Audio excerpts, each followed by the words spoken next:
The Magicians podcast is brought to you in proud association with the Magic Circle, Alakazam Magic and Gigio. And I ended up in hospital thinking I was dying, and I was actually just having a panic attack. Had a dream, I had it made it. Now there's nothing dragging down me, yeah. 'Cause the don't push it all out the way. Destined to break in, I found my way, yeah. Now I ain't nobody gonna take it. 'Cause the don't push them all out the way.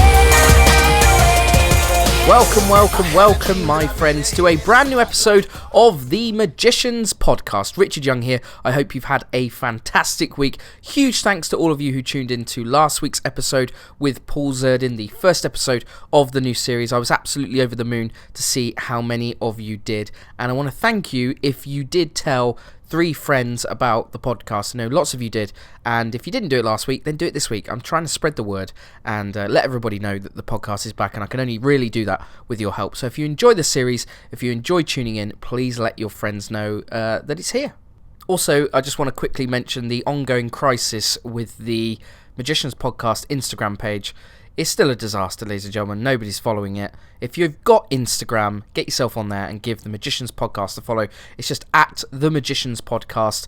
If you do, you will be rewarded. Every week you will find out who is going to be on the podcast on the Friday, on the Monday. So you'll know before everybody else who doesn't follow the Instagram page. So I'm very excited about this week's guest, Josephine Lee. I've been a huge fan for a long time. As I wrote on Instagram when I announced on Monday that she was this week's guest, I believe she is probably one of the world's most in-demand illusionists at the moment. She's just got so much work available to her, and she's performing all around the world because, well, she's great, isn't she? And I'm really excited to sit down with her this week and chat to her about her journey so far. It's really interesting. She's gone from dancer to Hans Klok's assistant to being an assistant in Impossible in the first year, and then she was a performer herself. Since then, she's been a Britain's Got Talent semi-finalist, and she's now in the Illusionists. It's a hell of a journey. You're going to find out all about it over the next hour or so. However, before we get to that, last week there was a segment on the show which I introduced, and the guest on that segment, my friend and your friend, Alan Hudson, he asked if he could come back this week to talk about last week's episode. I wasn't sure about it, but a few of you seem to quite like this bit. So Alan is back, maybe only for this week, but he is here in a new segment here on the Magicians Podcast, which I have named Hudson, What's Going On? Here it is. Hope you enjoy it.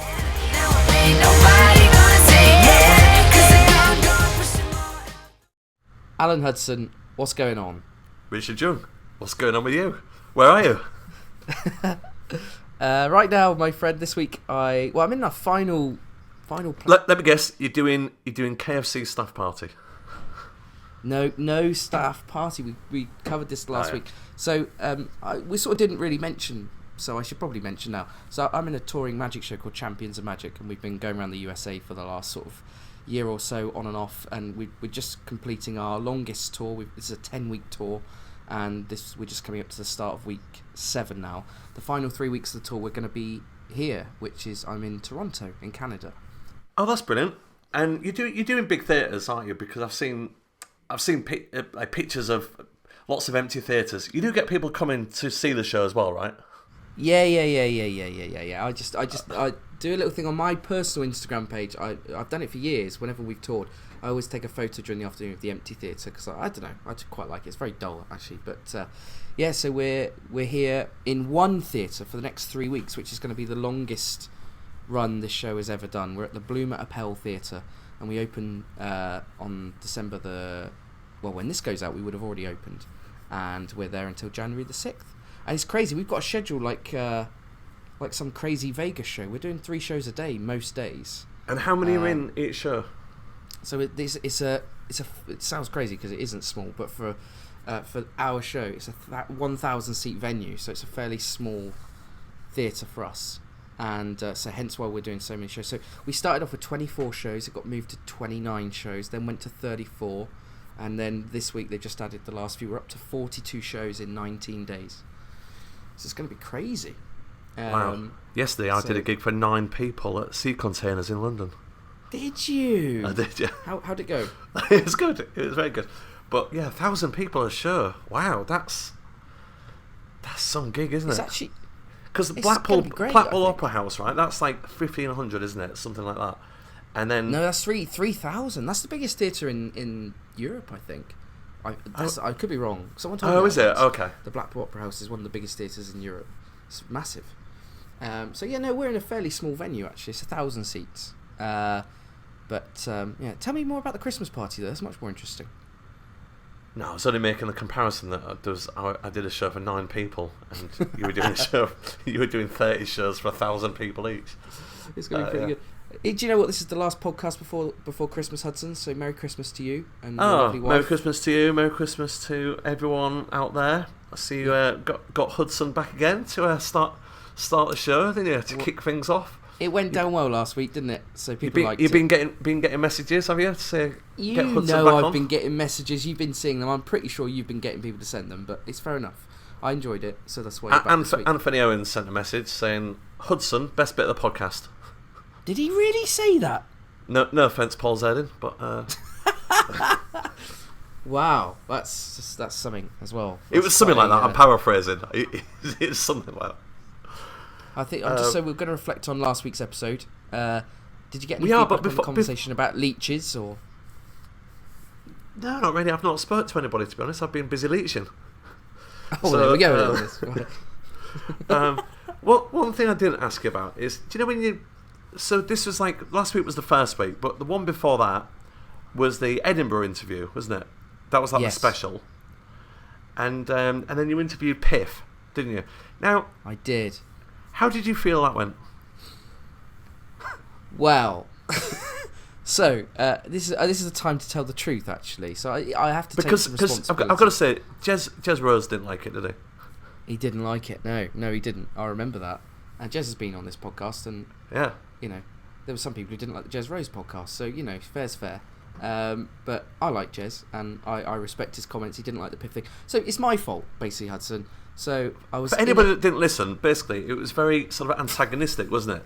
So you were both having a sort of argument, and Piff was being sort of, piffed off with you, wasn't he? And Very good.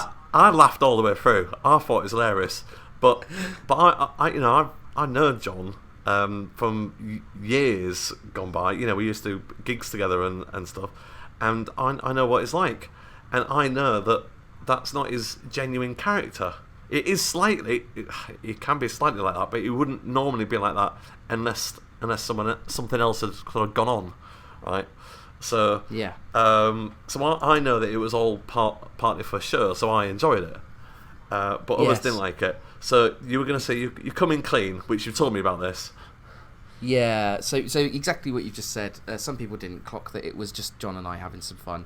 Before the podcast started, I said, you know what? I'm bored with just conversation, chat. I want some controversy. Let's have a bit of a row. And he was up for it. So I got to thank John for that. But yeah, some people, unfortunately, it didn't come off like that. And some people thought that John and I were actually having a row, which we were not. I love Piff. You love Piff? How can you not love Piff? It's fantastic. Yeah, a lot of people said, it was a missed opportunity and stuff like that, and I thought it was funny. He's You know, been me on the and podcast proper before, hasn't he? Yeah, That's the thing. yeah. He's actually had a whole episode. So, it wasn't a thing. And I asked him to recommend someone. Who was it? Can't remember. I was trying to get an interview in Vegas recently, and I sent him a message and said, can you please tell this person that I want to interview them and recommend me? And he replied, he said, it was an emoji of a middle finger, and he went, no, last time you threw me under the bus. And he didn't reply to my next message. So Very good. I hope we're still friends. He's doing amazingly well. I've just seen his tour dates for this year. He's going all over America. He's in Vegas. If you go on the Piff website right now, he has got tour dates all the way through to Christmas 2019 already on his website for sale. It's amazing. He was a close-up magician leech in London like me and you. Did I mention I did a gig for 9 people last night? You did mention that, yeah, and you refused to tell me how it went. Are you going to Are tell you me just now? trying to make me feel bad, telling me about all these people that I worked with? That you're touring America and Canada. Piff's got a show in Vegas. Man alive, Yeah, what am I doing well- with my life? Anyway, let's speak about the podcast. Paul Zerdin. Yeah. Yes, Paul Zerdin. What did you think? He's great, isn't he? He's doing all right as well, isn't he? Oh my he used to do close up and stuff, and now he's doing all right. And do you know what? It was a really good episode. I thought, well done. Thought it was brilliant. I really enjoyed it. And Thanks. The thing that I thought was very interesting, that thing about the $1 million prize, right? So yes, he said that he couldn't reveal it, and he went Google it. Right, so I did. So That's I've got what it. You're I've got on the this show for. I've That's got the what you're information on in this front of show me. for, Hudson. Right, give it to me. Right. How much did he really get? 65 No, quid? 'cause- no, he did get more because he said I'm not allowed to talk about it, but he didn't say that we're not allowed to talk about it. Exactly. We've got nothing to do with it, right? So this is the deal. So you get $1 million over 40 years, right? So it's 25 grand a year, but you also have to pay tax on that. Right. I don't know what tax is in America, but you have to pay a tax on it. So you get 25k a year over 40 years, or you can have a payout of a one-off payment of it's about £300,000, I think. But again, you have to pay a tax on that. So Wow. in actual fact, that is way off $1 million, isn't it? I mean, it's still good. It's still won America's Got Talent. Yeah. But I But think that's also... that's the deal. So that is the deal. That's amazing. 25k over And you know 40 what? That years. would be a Or terrible idea to take that first deal, wouldn't it? Because what if the company went out of business or... yeah, that's what I thought. You know... I mean, I was going, if I won it, what would I do? And then I realised that I'm never going to be in that position, so I don't need to worry about it. don't I you need mentioned I to was think of it? entertaining 9 people last night. Yeah. I don't know why I'm saying that. It was a brilliant gig. It's my favourite gig. So there's one table gigs where there's just 9 or 10 people around the table, private dining room in a posh restaurant. They are actually brilliant to do, but it just sounds so small fry, doesn't it, compared to a 30,000 person run in Canada? Do you know what I mean? Well, you know what though, I love those gigs as well, and the gigs I hate are when you turn up and it's 500 people, and you're one magician. It's just an absolute waste of time. Yeah. Can we talk about tweet of the week, which for me Hang on a was sec, Noel sorry. Qualtz's tweet from inside the toilet. That was the tweet of the week for me. Did you see that? Oh, one? that was a good one. Yeah, that was a good one. Very good, Noel. Very funny. So Noel just posted a picture of a locked toilet door, didn't he? And what did he put? "Merry Christmas, everybody," and implying that he's at a gig hiding in the toilet. Brilliant. That was very funny. Really made me laugh. One more thing about the Zerdin interview. I learned a lot in it. There's some really helpful stuff, and one of the things that I learned was to buy more vodka, because I thought that's good, isn't it? I thought, because I like a drink as well, but I was always on the beer and wine, and I thought, if it's good enough for Zerdin, get the Good enough vodka for in. you. Yeah. I can't wait for you two to finally meet now after that thing you mentioned where you sort of walk past each other in the street. It's just, when you do finally meet, it's going to be a bit awkward. You've been talking about him on a podcast, but you've never actually met him. Yeah. So, there you go. No, do you know what? A very good looking guy. And listen, I can say that. Like, there's one of the thanks, things that's... No, Zerdin. Zerdin. When I met him, very good looking guy. He's got a real presence about him, and also Did you fancy him a incredibly bit? friendly. No, it's not nothing like that. I'm in admiration of how you can see clearly works hard with regards to his diet, exercise. I think there's a lot of performers, as I think I touched on in the interview, don't take that side of things seriously. So, myself included, I can say that. I've really had to. The show that I'm in, a year or so ago, the cast looked like a bunch of misfits. We're all very strange looking. And then we've had a few changes. It's a much younger cast now. And we've got this young lad in the show called Fernando Velasco. And he's fit, he's got a six-pack and everything. And it made all of us kind of go, you know what, we need to look a little bit better. So I go to the gym now and run and stuff. And, it is important. We're in the entertainment business, aren't we? So, even if you're at a wedding...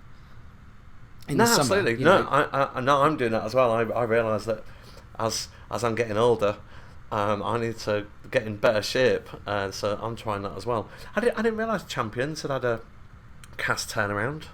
What's that? Yeah, there were some changes. Yeah. This was. Tell me about it.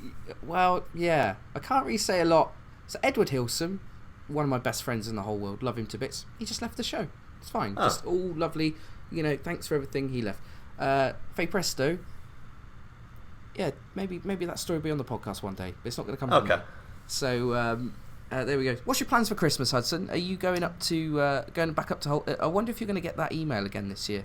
You remember the one you got on Christmas Day a few years ago? If you've not heard the story of that, you need to go back and listen to the Alan Hudson podcast from a few years ago. Oh, did I tell that on the podcast? Oh, yeah. It's one of the best stories ever. Let's not tell it here, but that is one of the best stories that was ever told on the podcast. If you want to hear that story about an email Alan Hudson received on Christmas Day, from a disgruntled YouTube fan, it's on your episode of the podcast, going back a few years. What are your plans for Christmas? Yeah, we're going back to Hull, so that's it. And then we're going to see, as mentioned last week, Stars of Magic in Bristol. Yes, fantastic. And we are going on the 28th of December, I believe. This is the show to see. If you didn't listen to last week's episode, we're just going to mention it one more time. Rob James is producing an amazing show in Bristol called the Stars of Magic at the Redgrave Theatre, and it opens just after Christmas and runs between Christmas and New Year. The seats are selling like hotcakes. He's bringing in acts from all around the world, and I think there's 6 or 7 magicians. There's an illusionist, there's a comedy magician, Matthew Dowden, who hasn't performed here in the UK for many years here. He's also flying in some acts from Asia. He's got Bruce Airhead as well, I think, hasn't he? The balloon guy. Yeah, the balloon guy, yeah. So it's a show you can't miss. It's at the Redgrave Theatre. If you're not going to see that show this Christmas, you are not you don't love magic, in my opinion. So if we're you're going to in the UK, assume you've that got to go and see people did listen to it last week, though, right? We're going to assume that people are listening to this podcast in order. Yeah, I think because we're talking. If we're going to talk about last week's episode, I've just done some spoilers there. If they've gone straight for this week, if they've gone straight for Josephine this week, missed out Zerdin. A few listeners pointed out actually that I did a spoiler on the show, which was in our little chat. You sort of said, "Oh, who's coming up on the podcast?" And I didn't actually. I said, "Oh no, I can't tell you." And then during the first part of the interview, I mentioned to Paul Zerdin that I just recorded another podcast with Matt Edmondson on the same day. I noticed that. That was my own stupidity in the edit. But yes, Matt Edmondson, I can tell you, is a little spoiler for you. Matt Edmondson, Radio 1 DJ, and a secret magician who's actually produced some amazing magic TV shows and bits and pieces. He's the guest next week. So next week. Okay, definitely great. worth coming for that, just to hear me up my podcast voice to try and compete with his Radio 1 voice. It's actually a really good episode. We'll talk about that next week. But this week, Hudson, it's Josephine Lee. Have you met Josephine? I met her once. I went to see Chris Cox in pantomime, and Josephine was also coming to see Chris Cox in pantomime, and we met up for a meal in the middle. And yeah, she seemed nice. We had a little chat, and then she got in touch with me and she bought one of my illusions off me. Did she buy the hooky bar stool? No, it was it was an assistant's revenge. I remember that from my superhero show, and she wanted it. That was where Kat was a stooge, and your wife was a paid stooge in the audience, wasn't it? But an obvious stooge. It was a gag stooge, wasn't it? So she comes up and pretends eventually. to be within about 5 seconds. Oh yeah. And you two performed the assistant's revenge. Did you enjoy performing that, Lucy? I did, yeah. I like doing the trick. Yeah, it was good. But then it's been in my garage for 4 years, and she needed one. So that's the only time I've really spoken to her about, is doing that. So I'm really interested to hear what she's saying, because she's really interested. She's had an amazing career so far. She's done loads of interesting stuff. I see her on Facebook and stuff sometimes where she's doing all these shows all over the world. She's not elite, she's not doing Brainwave Deck at a Christmas party somewhere. She's out there doing proper stuff. So yeah, I can't wait to listen to that. Hang on, Yeah. I just realised this podcast. We should go back to what I used to say years ago. This podcast is about tough questions. So I'm going to ask you a tough question right now. What did you sell the assistant's revenge to her for? 350 quid. And what did you buy it for originally? 280. No, I didn't. I can't remember. No, she's. Do you know what? So I'm a huge fan of Josephine. So I first sort of became aware of Josephine when Hans Klok, absolute hero, Hudson. You came to the show as well. Do you remember when he was in the West End at the Peacock Theatre years ago, doing that incredible show? Did you go and see that? Yes, I did. Yes. Yes, Josephine Brilliant. was in that show, working as one of his assistants, and And she came to your attention then. Interesting, And she ha- did. And what was it about her that No, brought it to your genuinely, attention, look, Richard? I know that. Listen, she's beautiful. Okay, everybody knows that. But what I noticed, actually, obviously, I do the Illusies myself. Is just she and there's another girl called Natalie Hoop, two of Hans Klok's main girls. The speed that they do these illusions is just unreal. I mean, unlike anyone else in the world, it's unbelievable. So when you know a little bit about illusions, the speed that Josephine and Natalie and Hans Klok do these illusions is just unbelievable. So that's why she first came to my attention. But as you're about to hear in this podcast, that is the beginning of the story. She's now become one of the most in-demand illusionists in the world. She just goes from contract to contract to contract to contract. I know this Christmas, she had multiple options of places she could be. She's actually working in Zurich for Peter Marvey in a show there. But yeah, she's incredible. So I'm excited for you to hear this one, Hudson. We haven't had an episode like this for a long time. Yeah, can't wait to listen. Fantastic. Is it coming up now? It's coming up right now. Are you coming next week? Well, it's Christmas, isn't it? Hey, hang on a minute. Weren't you supposed to give us the news? Yeah, but you accused me of just reading off Magic Week. Well, I was also right, wasn't I? Well, I was. That's what I was doing. Yeah. I just want to say thank you very much to Duncan Trillo. I know he listens every week. He mentions the podcast, and I really, really appreciate that, Duncan. That's really good of you to do. Are you going for a mug? Have you got a mug yet? I've not got a mug yet. Do you know what? You're going for the Magic Week mug, aren't you? I can say this to you. He sent me an email a week ago asking for my address. So I can only assume that is a mug. And I told him, I said, Duncan, please don't send it yet because I'm out of the country and something will happen at the post office where it gets sent back or something. So he's holding out and he's going to send it in a. It's got to be a mug, Hudson, isn't it? It's got to be a Magic Week mug. Yeah, I mean, Duncan, can I have a mug, please? So, all right, I've got some news. So, just because this is out just before Magic Week, so it'll probably make Magic Week. But did you know that Dynamo had his house broken into? I did not know that. And it was in May, so it was really kept quiet because, I mean, obviously he told some people, but I didn't know this. And then I saw it on the newspaper, on the front page of the Evening Standard yesterday. And on my way back from 9-person gig at Sea Containers in London. It's, the guy was in court. And it got caught. So this is what. So Dynamo lives in Hampstead Heath. Yes. Very nice. It's not cheap round there, is it? He's done well. It's not cheap, and apparently had 100 grand's worth of stuff nicked. Wow. I mean, he's come a long way, hasn't he? He has, hasn't he? From not being able to afford a Happy Meal at the session, to having to sleep on our floor in the hotel. Christ. What a story. He's done well. Eh? What a story. No, it's amazing. And then so that was the big bit. So he had apparently 100 grand's worth of stuff nicked and a deck of cards. Wow. I mean, I don't know why it says that, but that's what it says in the the article. Yeah. He's doing this show in London, isn't he? I don't really know too much about it actually. But there's a venue opened in London, and it's sort of like a close-up show, and it's going to have different magicians on it over the next few months. Do you know anything about this really? All I know is that Dynamo's doing it at the moment, but I think there's going to be other different people. Yes, I went to see it. It's called The Abandoned Room, and it looked brilliant. Well, hang on a minute. Whose idea have they stolen there? Yours was the secret room. Is this linked? The secret room, yeah. It's very, I mean, he got broken into. His stuff nicked. What goes around comes around, Dynamo. That's all I'm saying. Yeah. It's brilliant. I mean, the tickets are very expensive. They're like starting for £100 and up to about 1,500 quid, I think. And then... Yeah.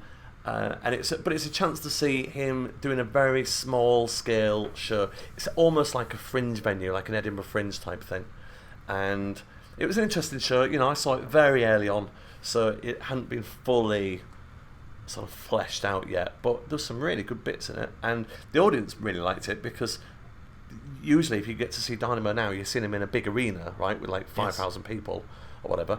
and there was only sort of 80 or 90 people. So Wow. and a lot of people were getting up to come and meet him and help on stage and stuff, and had some interesting bits I'd never seen before. Yeah, it was good. Oh. And then there's going to be a load of other people coming to do it from abroad. I don't know who they are, but good for Magic. That's a good little show in London. It sounds for fantastic. the new year. I can't wait to see it, so when I get back, that's something I'm going to definitely go and see. Yeah, that's my understanding. I don't know who the names are, but I understand there's going to be different magicians working there from time to time, so hopefully we'll be able to keep an eye out for who's there, and probably be some big names if they're charging that sort of money for tickets. So, fantastic. Alan, this has been great. Thanks so much. Merry Christmas again to you, and I'll see you again next week for the next episode where we'll talk about Josephine Lee and we'll talk about Matt Edmondson. Does that work for you? Yeah, can't wait. All right, looking forward to it. See you then. I had a dream that I made her here in the spotlight. The first guest I've ever had. When I went to press the record button, she said, "How exciting!" This is great. I'm here with Josephine Lee. Hello, Josephine. No, this is exciting. This is really exciting. Thank you so much for doing this. No, thank you for having me. I'm a big fan, as you know, and my goodness, I was looking this morning at stuff we can talk about. There's a lot to talk about. This is a 5-hour podcast. It could honestly be a 5-hour podcast. As you know, I love an illusion. And you've been doing the illusions and working for Hans Klok, one of my favourite magicians in the whole world. So I might be a bit fanboy with the hand stuff and the fangirly with you. If that's even good a word. stuff. So look, you've done so much stuff. I really do want to start right at the beginning. So you're obviously a dancer, right? So Yes. Where did you train? Where was your in with that? So I've always danced. I started off training in ballet, and then I went to a vocational ballet school from the age of 11 till 16, and then I went to big dance school, so college. I went to performance college for 3 years. Okay. Yes, and then I left and I went to cruise ships. I did a lot of TV work. I worked in theatre. So I did have a dance career. However, it was cut a little bit short when I met Hans Klok. Yes, this is exciting. But before we get to Hans, so the other dance jobs you did, cruise ships and things, did you enjoy those? Or I were did. you... I had a great time. I love dancing, and I think it'll always be a part of who I am. That's really? where it all started. I think I'm interested to know though, when you first go in an illusion for the first time, did you kind of go, how have I got into this? This is not what I trained to do. Or what was your first feelings when you realised you were going to be going in bases and things? So, this is kind of a fact that you're going to be very surprised about. I'm claustrophobic. Oh my goodness me. So the first time I got an illusion, I still remember it. It was the origami. Great illusion. I got in there and I said to Mr. Hans Klok, if I scream, promise you're going to let me out. So he said? Yeah. And he was like, yeah, you'll be fine. Get in, and then just shut the door. And then I remember everything closed and it went really, really dark. And I panicked for a little while, and then I thought to myself, I really want this job. So you're just going to have to get over this. And funnily enough, even though I've done magic for years, I am still claustrophobic. If anyone holds me down, right, or if anyone, when people are like, pile on, and everyone jumps on top of you, yeah. I will have a panic attack. I can't be in close spaces or... But you're laying a base with spikes on fire going really across the top bizarre. of you, and you're I okay know. with that. It's really bizarre. It helps when there's someone in there with you who Right. you can talk when to. That's a good question. When you're in a fire spiker, do you like to be the girl or do you like to be the kicker? Which one do you like to be? The kicker? What do you mean the kicker? The second girl that no one's expecting in the fire Oh, the girl spiker. who comes out. Yeah. No, you don't want to be that girl because that girl gets sat on. Oh, right, okay. On the way in. No, I was always the second girl to go in and the first girl to come out. Sounds good. And I remember when I first did that, my friend Natalie, who works for Hans, we'd get in and she'd be like, because it was always at the end of the show, it was always the grand, what he's famous It's for. his finisher, isn't it? Yeah, and whatever show we did, that was always the end. And I'd get in and she'd always be like, 5 minutes to wine, 5 minutes to wine. Just keep going, there's wine in the dressing room. And I'd be like, okay, breathe, it's fine. So we've got to get this story. So tell me how you met Hans and how it was at the beginning, so we get an idea of how long the journey is with Hans. How many years did you actually work for him for? I think intermittently about maybe 8 or 9 years. Okay. But there was a solid 6 years that I was there permanently. And so how did you meet him? I auditioned for the show. His show that he did in Vegas in Planet Hollywood. The one with Pamela Anderson. The one with Pamela Anderson. That show came over to Europe after they'd finished in Vegas, and there was a choreographer. She was a British choreographer, but she lives out in Vegas, and she came over to London to audition dancers for the show. There were 8 of us, and I got the job as a dancer in the show. So I went out there and I worked with him for 4 months while we toured around Germany and Holland. And then I came back to London afterwards for 4 months, and one day I got a phone call and he was like, I really miss you, and Debbie's leaving, one of the other girls who'd been with him for 15 years, and he said, please come to Amsterdam for 3 months, let's try it out, see if you like it, and we'll just train you up, see if you enjoy living here, if you enjoy the life. And I thought to myself, I'll just go for 3 months, earn a bit of money, have a bit of fun in Amsterdam, and have a bit of fun on stage. And then I left like 6 or 7 years later. Oh my goodness me. And in that, you did the West End. This is the thing, Yes. everyone thinks that Impossible and the Illusionists were the first big magic shows in the West End, but actually, it was, I believe, 2010, is that right? I don't even remember now. It's all Hans kind of- Klok, and he was at the Peacock Theatre. Yes. I saw the show 5 times. I'm not even joking, I loved it. I took everyone who would go. I went absolutely brilliant. Well, our ticket sales are thanks to you. It was literally the best few days of my life seeing that show. What was it like doing the West End? How old were you at the time? Like, How old was I? Yeah. I must have been maybe 23 or 24. and you're doing the West End. Yes, it was. It wasn't just a big deal. Well, it was a big deal for all of us. However, for me, it was a huge deal because I was coming home, Right. and we'd been working all over the world doing incredible gigs. Working, he was selling out 5,000 seat arenas, and no one ever got to see it because my family went there, my friends went there, so I never really got to share it with the people that really mattered. So when he said, we're going to West End, I thought it was a joke. Right. But we actually came to West End, and it was incredible. Not just for me, but for the entire team. It was a huge, huge thing for all of us. One of the things that I realise must be the case when you work for Hans is that, for example, the girl in our show has to do 3 illusions. How many illusions did you do with Hans over these? Because, he's got probably the biggest inventory of illusions of anyone in the world. And what's the rehearsal process like? Did he just teach you everything, or did you just learn them as and when certain gigs came along, or? So, he has thousands, in fact millions. He has everything. Yeah. It's just a toy shop for magicians, really, his warehouse. He has 3 girls who work for him all the time. Now I think he's got a few more since I left, but originally he had Natalie, me. No, he had Debbie, Serena and Natalie, and then Debbie left and I replaced her, and it was always just the 3 of us, and each of us had a character. So each girl had a role in the show, so they had their specific illusions, and it was a bit political. You didn't ever do someone else's illusion. Oh, It really? Was, yeah, it was just, I've been doing this for 10 years, and this is my illusion, and that's yours, and you stick to that. And we rehearsed. My work ethic comes from him, and I don't think I realise how how weird I can be with some things, because that's just how I was taught, and I didn't know anything else. I thought when you get an illusion, you work it in for 6 months before you put it on stage, and you don't just do it a couple of times. It's like over and over and over again, and failing was never ever an option, ever. And I think because he has such a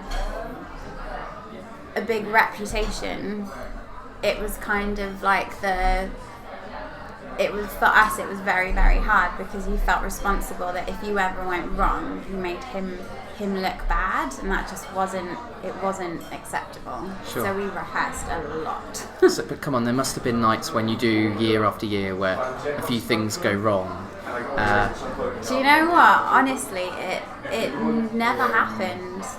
There were mistakes that were made, normally funny things, but they were always saved by something else. Or it got to the point that we rehearsed so much that we knew all the millions of things that could go wrong, and you knew what to do if that happened, that you only had like a split second to think about it. And we were so rehearsed that if anything went wrong, we knew what we had to do to save it. Yeah. So I'm interested, knowing where your journey goes a few years later, did you find that you were starting to really like magic, or did you still consider yourself a dancer and it was just a gig and the magic was part of the gig? Or I'm interested to know, have you been bitten by the bug for magic basically, or do you? I was massively bitten by the reaction from the audience. Right. That bug never left me, and I remember the first magic show that I did. I came out of the fire spikes and the lady in front of me gasped, and I thought to myself, well, surely she knows where I've just been, no? And then I realised, like, oh my gosh, these people are there, you know, the reaction that you're giving these people, and an evening full of entertainment like this, they can't get in any other show. They can go and watch a dance show and maybe appreciate it, but you don't have that power to shock someone or to make them gasp, and that got me hooked. And I think that's why I never really went back to dancing after that, because dancing just was a bit boring. Oh, really? Yeah. So I want you to tell us, and I want to pay tribute here to every girl who has ever been in an illusion. There's about 3,000 magicians listening now, and as we know, the population of magic, 95% of them are men who have never been in a base. Tell us what it's like when you're jumping in and out of props, doing long runs of shows, you're getting covered in bruises and all the kind of stuff. What's it really like to be jumping in and out of things all the time? I remember when I first went over there to work, and we trained for, I think, maybe 5-6 days, and I sent a picture to my mum and dad at home of my legs, and my mum just replied, "Can you please come home now?" Oh my goodness. Because I've still got scars on my arms and on my legs from the work. It's not easy. They're not built for comfort. They're No, built not. to be deceptive, Yes, aren't they? Yes, and you can't eat much. You know, it's not like you can just pop to McDonald's after a show and then the next day not have to pay for it. Yeah. You know, you need to fit in these things, and you know, especially we found sometimes in the summer, if we had festivals where we're working outside, the props would feel so much smaller because your body would expand in the heat, or the metal would change, or if it was wood, it would expand slightly. And yeah, it was never, you know, an easy ride. What part of the show that Hans has got did you enjoy doing the most? What are some of the illusions you really love performing? And likewise, please tell us the ones that you hated doing, because that's also interesting. None, of course. The power block. I think that's what he's famous for, that at the end of every show, the finale, he does what we used to call the power block. So you'd have, in 5 minutes, you'd have... when he'd do like a huge montage of illusions in 5 minutes. After we broke the world record for I think it was 16 illusions in 5 minutes, that was, I think, what most people came to watch the show for. So that would always be the last 5 minutes of the show, would be the power block. And that was always really, really thrilling. That was amazing. I felt sorry for him though, because after we'd done that was like 16 illusions that went into 5 minutes, and then you've still got another 2 hours. Yeah. That you need to try and fill with equipment and new acts, and yeah.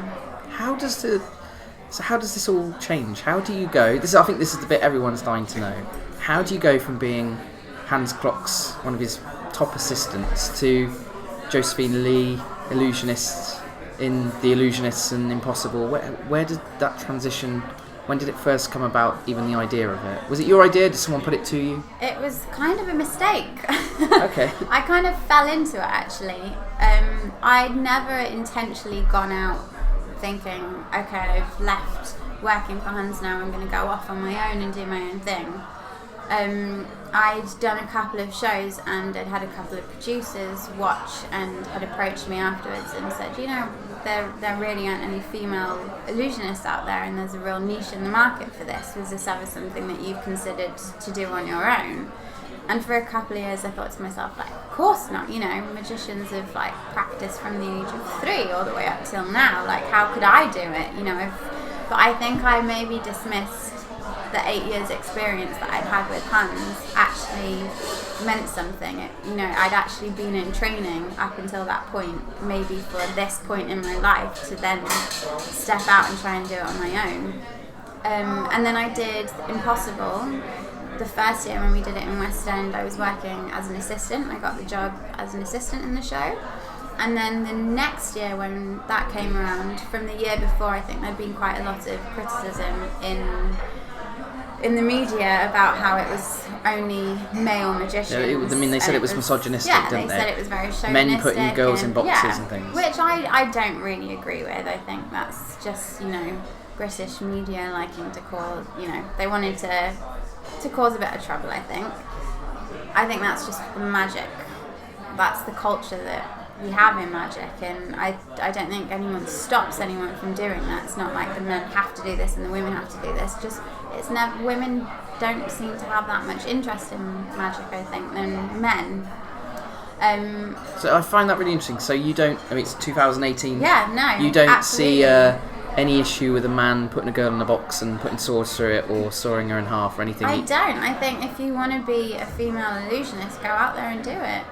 I think no one's stopping you. The amount of support that I have had in the past 2 years, and it has only been 2 years, so to me that is amazing. And I've only got to where I am now because I've had a lot of help and a lot of support and a lot of encouragement, and that has come from people in the industry who have said, you're on the right path, here's a bit of advice, try this, maybe this will help. And I don't think, no one's ever turned around to me and said, what are you doing? Yeah. You're not a man, you can't do this. So when you were working for Hans and you were going in the boxes and being set on fire and vanishing... never mentioned. Interesting. Never mentioned. It was only in Britain that was mentioned. And I think no one stops it. In 2018, no one's going to stop anyone from doing anything. There's a market out there. If you want to do something, go out there, work hard and put yourself out there. No one's stopping you. That's really interesting. So you say there was sort of almost like an accident. So was it one of the producers of Impossible that said, do you want to be an actual magician in the show? Then the second year that Impossible went back into West End, I think they wanted to try and even it out slightly. So they asked if I'd be interested in going back into that show, but as my own act. And I mean, why would you not? It was such an incredible opportunity. And it was also Sabine as well. You both were given... Yeah, Sabine as well, yeah. Who had worked for Hans as well. Yes, so the way Sabine got into it, I had been on tour with Hans at the time, and Impossible had contacted me and said, we'd like you to come into the show. So I went back to Hans and I said, if I do this, it would mean that I would have to leave potentially like 3 weeks before the show finished, before the tour finishes. And he said, the end of the tour is when we've got the biggest cities. We had like Berlin, Hamburg, we had Leipzig. They were huge cities and huge venues. And he said, I'd love to say go, but I can't let you go. Like, I really, really need you for those last couple of weeks. And then he said to me, why don't you send Sabine out there? She wasn't working at the time. Send her out there, see if she can do the rehearsal period for you. You'll be there for premiere night in Impossible. And see if we can figure out that way. So then she went out there, she did the rehearsal period, and then I turned up in Southampton at like 5 o'clock, and at 7 o'clock I was on stage. Wow. Yeah, and that's how she'd gotten. So she'd gone out there and she'd worked for them and they really liked her. So then they added her into the show as well. And then, so I did the tour, and then when we went back to West End, she joined as well. So there were 2 girls in the show. What reminds what illusions you were doing in Impossible? You were doing a water tank. I did the water torture cell. Yes. And I did Eclipse in the fire cage. With Chris Cox in the cage. With Chris Cox. With Chris Cox. We need to see if we can book him for every gig I do. Yeah. So that's amazing. So you go through the process. There were already plans that Impossible was going to go off and tour the world and do things. Was that kind of what you wanted to do, or did you immediately start thinking, actually, can I do Britain's Got Talent and other things and be a solo? No, I didn't even think about it. I kind of went and thought, this is a gig, but it's not just a gig, this is a huge opportunity. So I went and I did the show and I worked really, really hard. And then when the show went into West End, the producers from BGT came to watch Richard, because Richard Jones had won the year before. And then I had a phone call the next day and they said, we came to watch the show last night and we'd really be interested in putting you on the show on BGT this year. And I thought to myself, oh my god, I can't do that. I'm going to have a panic attack, I can't do that, I can't go on TV. And I really panicked about it. And then I went home and I had a little word with myself and I thought, no, this is huge. a huge opportunity, and it might be happening a couple of years before maybe I think I'm ready to do it, but it's here now, so I'm going to take it. I'm going to talk about BGT in a minute. Yes. However, I'm interested to know, Hans has got his girls, you're one of his top girls, and you leave. But you told me before we start recording he gave you some amazing advice when you went off to do your own thing. Can you share that with everyone, what it was that he said to you? Because I think it is really interesting. So when I left, that actually wasn't when I left, that was when I started doing the whole female illusionist BGT thing. The piece of advice that he said to me was try not to get too caught up in the magic scene and really try and be yourself. And I thought that was a really, really important piece of advice, and I think that is the same in every industry. It's the same in dancing as well, that if you get so caught up with in a clique group, you start to doubt yourself, you start to doubt whether you're doing things right. You're listening to so much advice being powered, it's being shot at you, that you kind of lose who you are. And that was a great piece of advice that I've tried to take as much as I could from. Push it all out the way. Destined to break in. Whether you're new to magic or a seasoned professional, Alakazam Magic are here to help. Alakazam have been supplying magic to magicians for well over 20 years. Not only do we carry all the latest and greatest magic tricks, books and DVDs, but we also manufacture one of the finest ranges of magic tricks in the world. The Alakazam name is synonymous with great customer service, educated advice and honesty. So if you're shopping for new magic, make sure you check out our website, www.alakazam.co.uk, or pay a visit to our fully stocked shop. Gigi-O, free for 30 days. Be a pro, get Gigi-O. Catherine Mills says it's amazing. She's talking about Gigi-O, of course. Top professional magicians love using Gigi-O to manage their bookings and admin. It's an easy-to-use web-based software that takes care of your inquiries, contracts, invoices, payments and reports. You can generate professional PDF contracts in seconds and allow your clients to agree them online quickly and conveniently. It will even automatically update the diary on your phone. Read what other magicians are saying about it and take a free 30-day trial right now at getgigio.com. Gigi-O is spelled Giggio. The Magicians Podcast, brought to you in association with the Magic Circle, the world's premier magical society. Are you ready to join the world's most exclusive magic club? Visit themagiccircle.co.uk to find out more.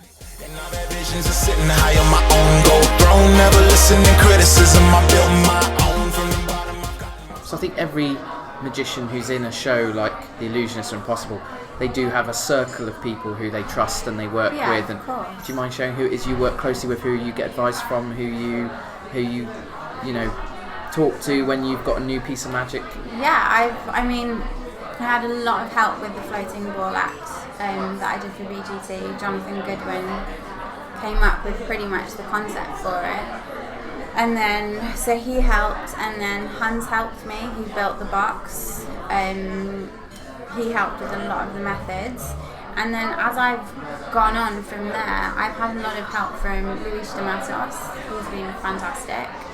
And I think it's not even being necessarily help, it's being around this very, influential people in magic, working in The Illusionists, working in Impossible, that they all actually fire ideas at each other. Ben Hart as well.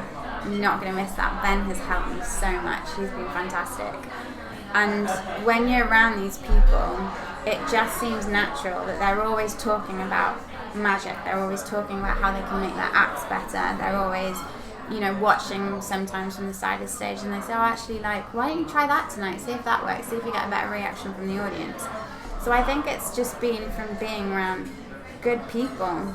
These are not good people. These are the best they are. people, aren't they? Let's be I got honest. so lucky.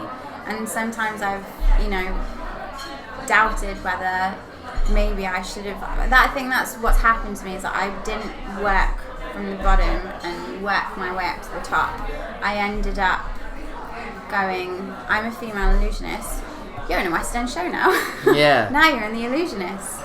And I found myself around all these incredible people that my standard had to be, as high as theirs within a year. Whereas all these other people had been working for years and years and years. So I've learnt so much, and I've tried to take in so much information from everyone around me and try to learn as much as I possibly could. So I'm extremely lucky. At the beginning, I mentioned that 5% of magicians are female. I think some say it's even less than that. You're one of the few. How is it as a female magician? Do you find men try and hold you down, or are they supportive, or what's your experience been as a female magician since you started performing solo? I've really had nothing but support from the very, very beginning. I've honestly never had anyone try to, turn around and say, what are you doing here? Or, I've really had so much support, and I don't think I would be where I am now if it hadn't been for the amount of support and backing that I've had from people in the industry. So no, absolutely, I can't thank everyone enough for helping me to get where I am. Amazing. So let's talk about BGT, or is it Matt Ricardo, the juggler, calls it the slaughterhouse of light entertainment, which I think is absolutely brilliant. How was your experience on the show? There's obviously, it's been better in recent years. Magic's been shown a very positive light on there, but I mean, dare I use the word thread? You were doing thread work on that very brightly lit stage.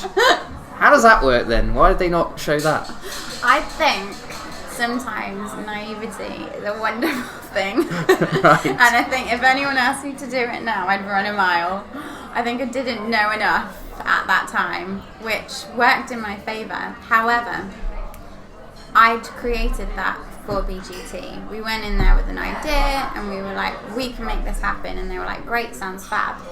And then I was actually with Jonathan Goodwin at the time, and we walked out and we were both like, right, so how do we do that? We've literally just sold them an act that doesn't even exist, and we're not too sure how to do yet. But that was what was amazing about Jonathan. He was like, well, we'll figure it out.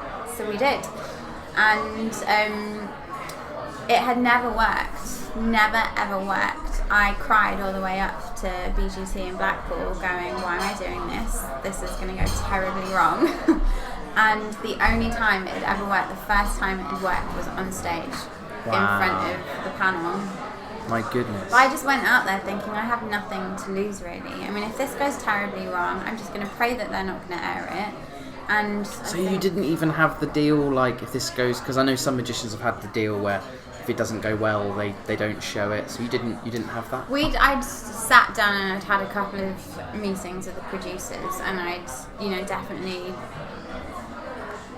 said I'm happy to do it. I'd been asked for about 2-3 years before that as well, and I'd kind of backed away from it slightly. And I had said I want to make sure that I'm represented in a good light. I don't want to be, the idiot that came on here and tried to do it with a bit of magic and it all went wrong. And they had reassured me. I might have been a bit naive in thinking that I should have trusted them, but actually they really did back that. They represented me well, I think. Oh, it looked great. Yeah, and they made sure that everything, they gave me, I think, about 3 hours in the morning to rehearse it with lighting and everything. So they gave me the time that I had requested, and they'd actually been really, really good. I had a good experience on the show. With the semi-finals as well? Semi-finals as well. Yeah. I really enjoyed it, and it worked wonders for my career. Can you share with us, like, what sort of impact it had for you? It had a huge impact, I think. Before I was doing well, and I would have maybe kept doing theatre work, but it would have been like a contract here and then a couple of months off, and if Impossible happens or something, or the Illusionist comes up, then great, then I'll take it.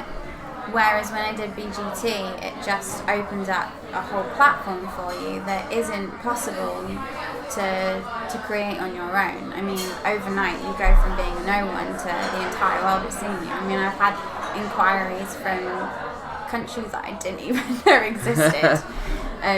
So it's a risk. It's definitely a risk, but I think it is a risk that is worth taking. So you would do it again? I would do it again. I definitely would do it again. What about, would you go and do AGT?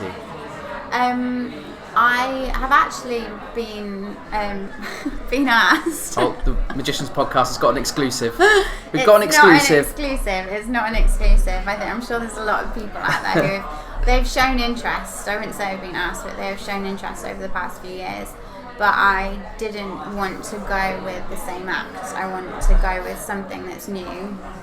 And also, I think the audition process is 5 acts that you need if you go there. Yeah, if you go all the way, yeah. And I mean, that's tough. That's really, really tough to come up with 5 acts that are, solid material. Maybe for a lot of other people it might be super duper easy, but I do find it a struggle to come up with, new material that's 5 acts worth. Well, Piff did it, didn't he? Do you know Piff? Yes. Do you know him? Yes. Don't know him. I Miserable. know of him. Well, Absolute. I actually listened to Piff's podcast. Did the he? other Which day, one? Yes. What on here? Or on Yeah, with you. Miserable. I thought it was a bit rude to you. Yeah, so did I. That's what a lot of Funny. people said. Funny but rude. Miserable. Absolutely. He won't be back on. He will actually. If he'll come back on, He I'll have will. him on. I'm sure he will. The ratings went through the roof. Honestly. Did they? Yeah, So they he's really good. did. He's good for work. Yeah, absolutely. So how then do we go into the Illusionists? How does that come about? So the Illusionists contacted me actually before I did BGT, and then they'd just seen Next Great Magician. That's what they'd seen. They'd seen Next Great Magician, and I'd worked with a lot of people. I'd worked with a few people in Possible who had worked for the Illusionists. So I think word of mouth, I'd kind of been handed over, and they were like, "There's this girl, and you don't have any girls in your show. There's actually someone out there. She's new." So then they contacted me and asked if I was interested in working for them. And I mean, who would say no? Wow, yeah. Do you know what I find incredible? You mentioned before this, like, you don't have management or anything. All these amazing opportunities that are coming along, just coming along because people have seen you somewhere, they like what you do. It's amazing, isn't it? Have you really seen how much you've achieved in the last couple of years? It's quite incredible, really. You've been in both shows, Impossible and Illusions. What's the difference between the two? I'm not asking you to tell me which one's better. I'm just saying, is there a difference between being in the two? They're very different shows in general. They're the concept's the same, of course. I mean, everyone can see that. But you have a lot of performers who go from both shows. They do Impossible and they do Illusionists. There isn't a massive difference between them because you do have the same artists working for both companies. I enjoyed both of them. Illusionists have a lot more venues to offer. They're very established. They've been around a long time. They've been around a long time. They have a lot of work to offer, and it makes a big difference when you're working with a cast for a week or 2 here, or you're working with a cast for 5 months. Personally, I learned so much more working with the same cast for 5 months because, you're watching them perform every single night for 5 months and you learn so much. You see things go wrong, you see how they fix it, you see how quickly they adapt to what's happening around them. Whereas if you work with someone for a week, it's hard to learn so much. But I had a great time in both shows. So tell me, what do you think is a Josephine Lee illusion? Like, you're kind of established now, and you've got your own approach, your own brand, but do you look at certain things and go, that's right for me? What stuff have you put into your act that maybe we haven't just seen on Next Great Magician or BGT? In the live show Illusionists, what stuff are you doing? So I think a lot of it is not just about the magic, it's also about image. And I think that might hurt some people to hear that. But I think what I can offer that might be new is I can dance, so I've incorporated that as well, and my team can also dance. I have a lot of friends who work professionally in the industry, and that adds a bit of almost what Hans has. It adds a bit of energy into a show that's different to, maybe close up. What I do is entirely different. And for a long time, I think I struggled with that when I first started out, that I was watching other people's acts, thinking, I need to try and be like them. I need to learn a few card tricks, or I need to try and learn how to float a rose, or I need to, these are the people who've been working for years and years and they're established, so I need to try and be like them. And I think that's where I went wrong at the beginning. And now I've decided that no, I have something else to offer. This is what I can do. I've got a background in dance, I can offer that, I can move well. So I've been trying to find illusions that I can incorporate that into something, it's a bit like what you do. Big, glamorous. Glamorous? Energetic. You've clearly never seen our act, if you call it just I glamorous. have seen your act. Have you? Yes, of course. I helped you. When did you sneak in? Oh, yes! I did. I came to Let's help tell you. that story. This is amazing. Actually, so this. Can I tell this story? Shall I tell my version, or do you want Do you know to tell what? Go on, yours? tell yours. Go on. Well, so I was asked if I could possibly come and help Young and Strange for the day to help with their soaring in half. So I went, and I was like, right, we're going to get in a day's work. We're going to rehearse loads. We're going to be, we're going to be really, really productive today. I think you had a bit of a different idea, didn't you? I felt like I'd come to a tea house where we were just going to drink coffee and tea and eat chocolate biscuits and chat and catch up. Yeah, we like to graze as we work. That's what you've became. only got a day though. There's not, No, do you know what, you actually- can't fill it with just eating chocolate biscuits. You've actually got to be productive. Well, my version of events a little bit different. Go on. Which is, so we bought a clearly impossible soaring in half from a builder who. Well, basically, the thing didn't work when it arrived. And of course, we did what every professional illusionist would do. We blamed the girl going in the box. Oh. And then we took it to Scott Penrose, who said, actually, no, it's been built badly and needs modification. We couldn't get it to work. And so Strange was saying, who can we get to help? And I said, there's a magician who's got an amazing perspective on this illusion because she's been in the box and she's also performed it, and that was you. So we hired you for the day, and you came in and... We ate chocolate biscuits. We ate a lot of grapes and a lot of chocolate biscuits. But yeah, no, your work ethic was incredible. And you really helped us that day, and it all got working, and it's a great bit of the show now. So No, I'm pleased. that's it. Do you know what? You know this, though. That's quite a difficult illusion to do, isn't it? There's a lot going on with that one. There's a lot going on. I think that with a lot of illusions, people don't really realise how much is actually going. It's not even how much is going on, it's how much can go wrong. And Yes. I think that's what people don't consider, that there's so much that can go wrong with illusions, and dangerous things as Tell well. us, I mean, you lay under the table of death. Yes. I mean, I wouldn't do that. No, I think, well, sometimes I question it myself. Are you serious? Yeah, absolutely. I mean, you'd like to think that these illusions are built safely, but you just never know. I mean, you bought a soaring in half, didn't you? And it wasn't built very well. It Now, wasn't. what if you'd got that guy to build you a table of death? Well, I think it's the thing is that they're not built and then they go through a load of safety checks by an independent body. It's just some Yeah. guy knocking them out in his garage usually, so you never actually know. You never actually know.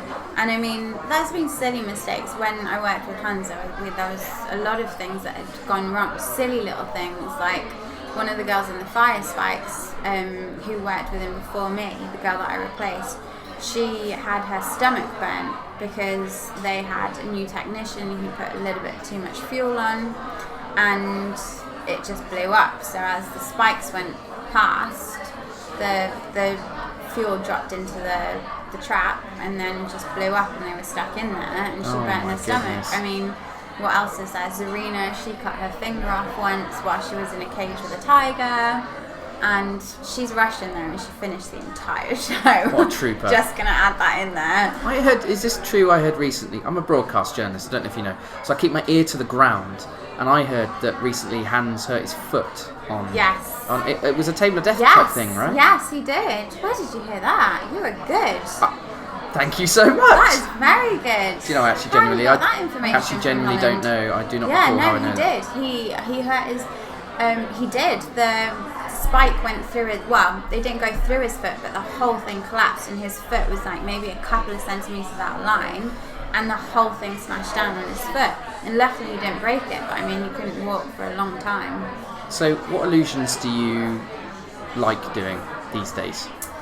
I love performing the soaring in half. I know it's an Which old, soaring in half do you use? the same that you have. Oh, you've got the Clearly Impossible. Yeah, the Clearly Impossible. Did yours And, work when it arrived? It worked, however, I needed to make sure that it was a very tiny person that was going in there. So you like doing the soaring in half? Yes, the soaring in half. I love the eclipse. Absolutely love the eclipse. I think it's such a beautiful illusion. So they're the two illusions you did on The Next Great Magician. So tell us about your experience on that. I had a great experience on the day. On the day? Yes. Not in the run-up to? So I'll be brutally honest here. You wanted raw material, you're about to get it. The build-up to Next Great Magician, I had just done Impossible. And I'd literally just started doing this female illusion thing. You know, this was also new to me. And then I was all of a sudden going to be on primetime TV on ITV, and I was like, oh my gosh, can't believe this is happening. And I was so excited about it, but at the same time, I didn't own any illusions. I didn't have the money to buy these illusions. I didn't have a warehouse. I didn't even know any transport company that was going to transport a 3-meter tall prop, you know, to rehearsal. I didn't have a rehearsal space. I literally didn't even know where to start. But I knew I wanted to do a TV show. So I ended up in hospital at 3 o'clock in the morning thinking I was having a heart attack one night. And I was actually having a panic attack because I don't think I'd realised that the stress that I'd created myself, the panic that, oh my gosh, you know, I need to do such a good job on this show, like I can't let people down, I can't let myself down, and I ended up in hospital thinking I was dying, and I was actually just having a panic attack. Oh my goodness. Yeah, but then the day came, and I was absolutely fine. You know, I had a great time. I met some amazing people. I had a great time working on the show, but because it was so new to me, I didn't know how to deal with the pressure. Yeah. That's amazing. But it wasn't amazing at the time. Well, it just sums up working with Andrew O'Connor no, beautifully there. I in a few. love Andrew. It's so funny. Everybody had said to me, so, you know, you're going to do this show on ITV, and there's going to be a guy working there, Andrew, so just take everything he says with a pinch of salt, you know, don't panic about it. He can be quite brutal. And then I got there and I'd prepared myself for this monster that was going to turn up, and I loved him. He was so nice, and he helped so much. He came up with great ideas. We really ran through everything. He has a great eye for things, and you know, he was really, really helpful. It was a great idea to put, I suppose, a member of the audience in the clip. Well, that's the thing, is that I never would have thought. Who thinks that? Well, who did think of it? You must know. What, Andrew? It was Andrew's idea. idea. Actually, I don't know if it was Andrew or if it was Jonathan Goodwin. But between the two of them, they had decided that we were going to get an audience member. This is also probably why I ended up in hospital with a panic attack. Because there was no rehearsal period for that. It was turn up at the ITV studios at 7 a.m. and we're filming that night. Oh, we've got a few people. We'll just try them a couple of hours before the show. Hopefully they'll fit. Oh my goodness. Yeah. It was Debbie. Debbie Young. Yes. Also, amazing lady. She's an inspiration. I want to be like her when I'm older. She said, oh, don't worry about it, it'll be absolutely fine. We'll get, you know, people with the right measurements and it'll be absolutely fine. I mean, I know working with illusions, you can be the right height, you can be the right size, but you might just not fit. And you might not bend in the right way. No, maybe your hip just doesn't twist that way. You know, someone who can be smaller might not fit, and then someone who could be twice their size will manage. There is no rule book against fitting in illusions. So yeah, we got there in the morning, and then we had 3 people who turned up. One of them was actually Debbie's friend. Bless her, she wanted to do it so badly, and she just didn't fit. And and thank God this lady turns up.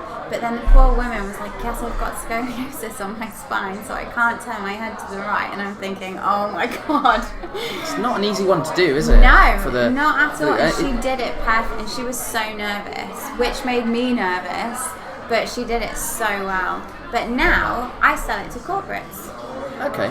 Which I never ever would have thought of before. But I've done a couple of corporates now, and I've said they want something personal, they want something bespoke. I can saw someone from the company in half. We did an NHS gig back last year, and we sawed one of the nurses in half. She was sat in the audience. I walked out, pretended like I was picking her out of the audience, and it works, and people love it. How is all that side to your business, like corporate gigs? Do you enjoy doing that kind of thing? I mean, Yeah. they're well paid, but do you enjoy doing them? Or? No, I do actually. I find it is less pressure. I think when you're in a cast of 6 or 7 of illusionists or magicians, you know, you're not necessarily being compared, but you do feel like, you know, there's a lot of other people here and there's a lot of people watching me, and I know they're supportive, but you really want to do well because you just want to do a good job. And I think when you do a corporate, you want to do a good job, but I feel slightly more relaxed that I can just, you know, go out there, have a good time, and yeah, I do really, really enjoy corporates. Well, that won't last for long. Just to let you know, that's because you're new again. They're awful. That's really interesting. So, can you tell us anything exciting that's coming up that you're doing soon, or what can you tell us? What am I doing soon? I've got a few things coming up. I've got a corporate, which I do look forward to, and I won't let you ruin that for me. It's in Shanghai.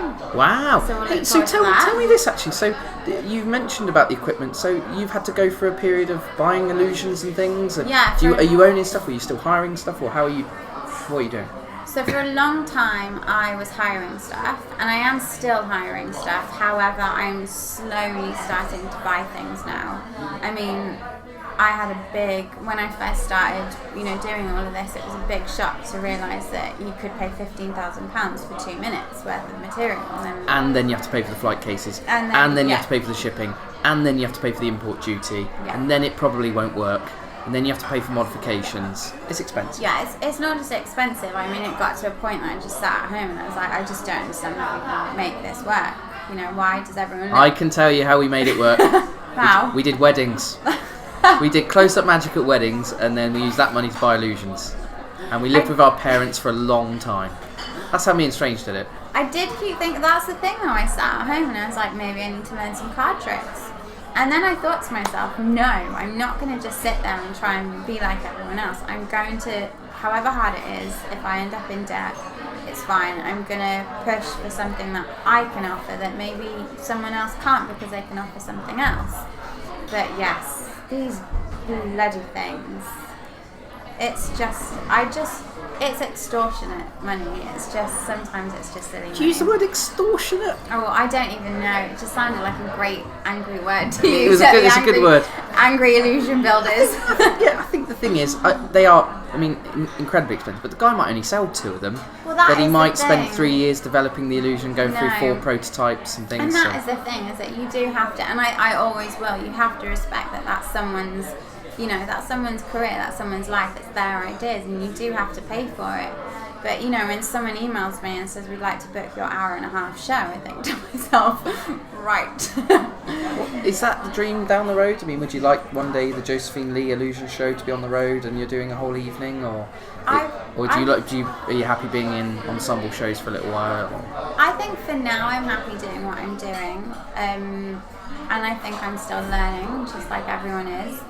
And I think that's taken me a while to get to this point, because I always like to just be able to do everything. And I think when you're a magician, there is a huge learning curve, and I think that's well, you're always learning, aren't you? You learn from your audience, and because I have a dance background, when you dance, you learn choreography, you go out there, you do it well, and that's it. Whereas in magic, you are constantly learning, you constantly need to adapt, you constantly need to listen to the audience to see if they like it, maybe you need to change this, maybe you need to do that.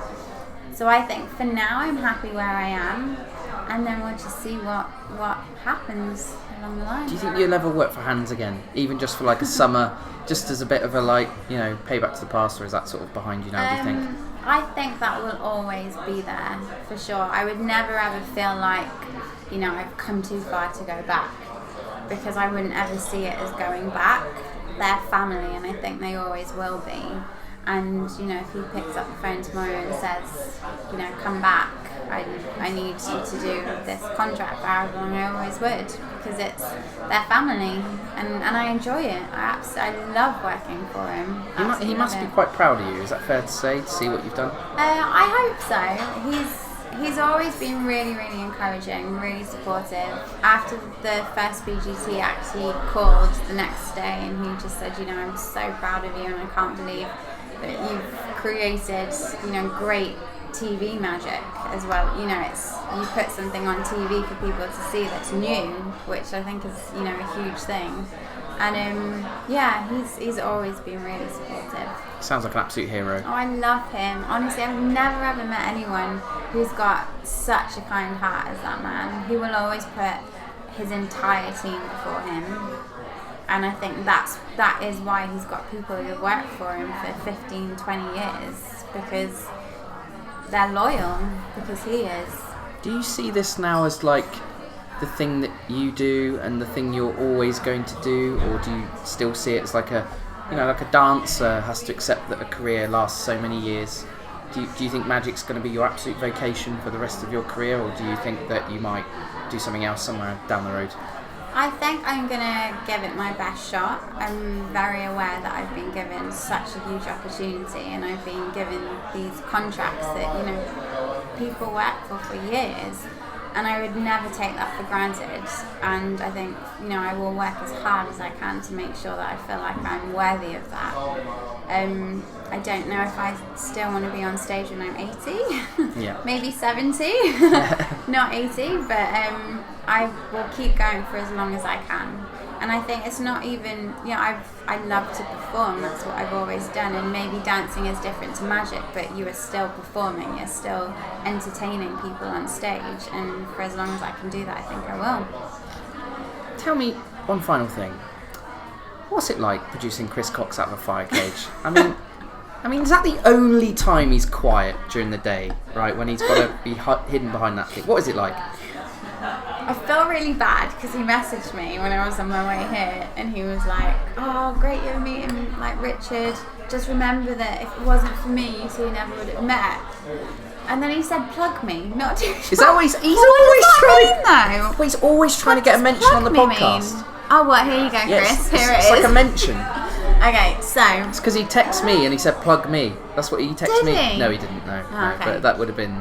Chris, I love Chris, and I mean, I can't speak highly enough of Chris. What about his performance during the fire cage? No, well, he's so. Funnily enough, he complains a lot because he is very skinny and he does bruise easily. Love you, Chris Cox. Love you a lot. But you know, he's not got much meat on him, so coming in and out of these illusions isn't always easy. But I will say he came out very, very well, and he didn't complain after, you know, about a month in. A month? Hang on, you were doing like 2 shows a day sometimes. You mean like 50 performances? He stopped moaning. He was always like, he's going to kill me for saying this. I'm not getting into the very last minute because, you know, my body will seize up. I thought to myself, God, you can never work for Hans Klok. That sounds great to me. Hey, listen, this has been brilliant. I've thoroughly enjoyed it. Absolutely loved it. And no, thank you for being so honest. And you've got an absolutely unique perspective in the magic world, so it's been great to hear it. So thank you so much. Thank you.